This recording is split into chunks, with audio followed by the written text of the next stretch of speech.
In this video, we'll be going over how to set up your first CODESYS project. So this video assumes that you have already watched and installed the CODESYS IDE on your development system. So in my case, I'm using a Windows 7 computer, as we showed in the installation video. In this one, I'm using CODESYS 3.5 SP4. That's because I try to match the version of the IDE to the runtime version installed on the displays, which is currently 3.5 SP4. In the future, we may update the display version, in which case I will begin using an updated IDE version. Also, as noted in the installation video, it's not necessary that you match the versions. It helps a little bit with sometimes the libraries. CODESYS tries to use libraries that are in a later version than what will work on the display. So using the same IDE version sometimes helps with that, but it's not necessary. So in the last video, I talked about how to install the device description or the project archive file we have available on our website, which contains all of the different CODESYS device descriptions and contains Maximatech or CrossControl specific libraries that you'll need to work with the displays. So if you have not gone through that video, please do that before this video, as this will not work for you if you haven't. All right, so you saw I just clicked File and New Project, and you should see, you may not have this template project available, but you should see at least an empty project, standard project, and standard with application composer. So I always just start from a standard project. We will call this training proj 1, and down here is the location you want it to be stored in on your host machine. So I'll just keep it at that location and hit OK. Sometimes takes a second.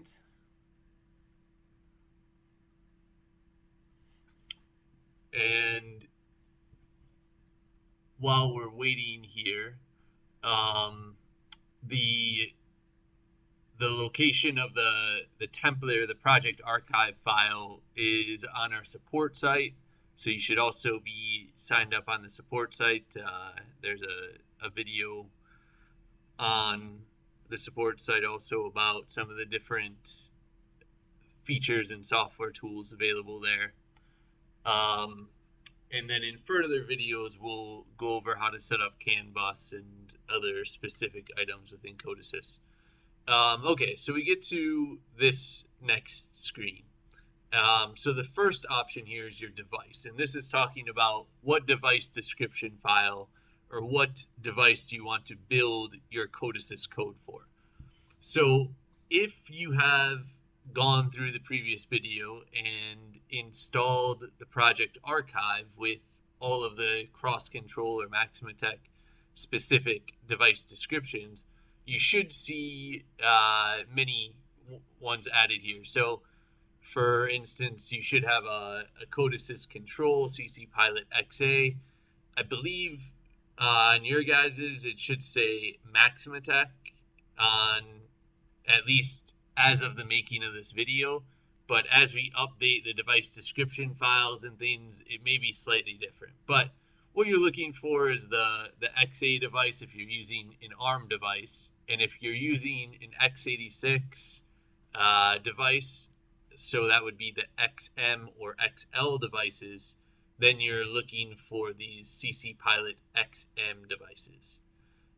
So we're gonna, I'm using a XA device, so I'm going to select that, and here we have what programming language or how do we want to program as our default within CODESYS.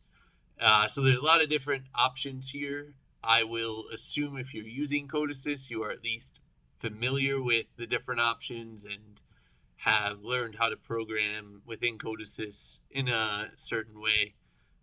So myself, I use structured text, and that's what these videos will be in. But you have a continuous function charts or function blocks, or instruction lists, or ladder logic that you can also choose from. So here I'm just going to select structured text though, hit all right.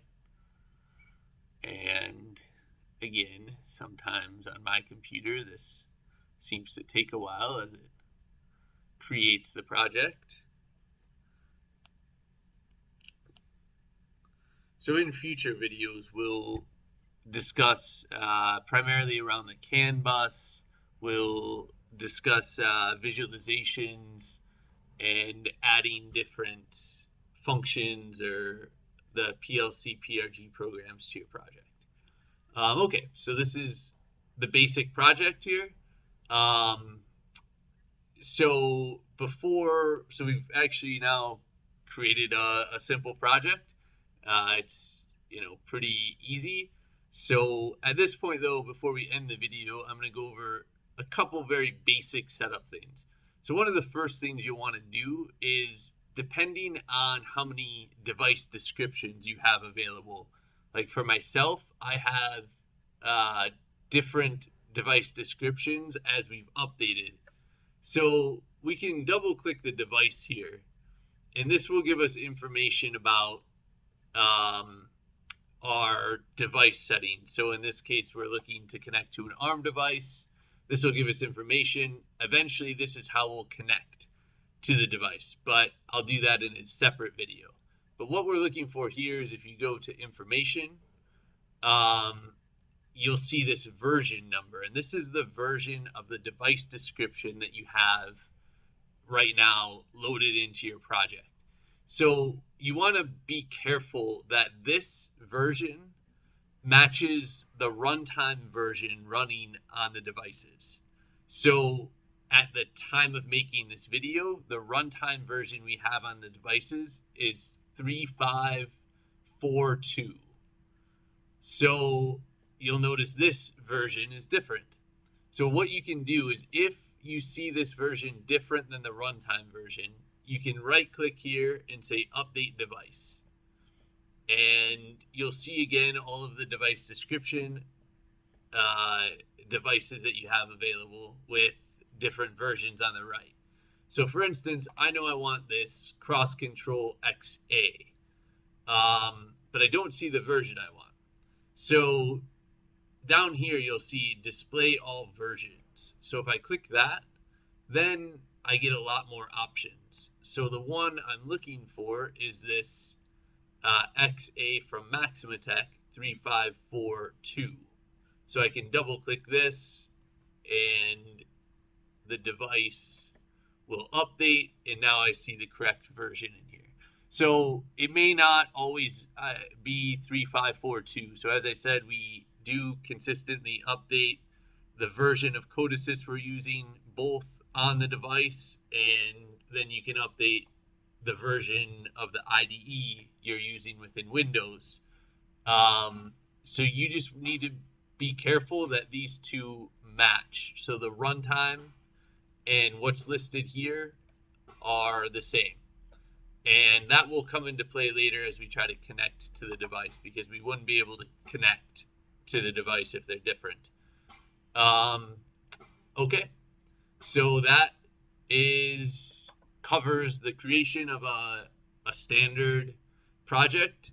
In future videos, we'll be expanding on this project and talking about how to add a CAN bus, visualizations, additional programs and things, and then finally connecting and deploying to the device. Thank you.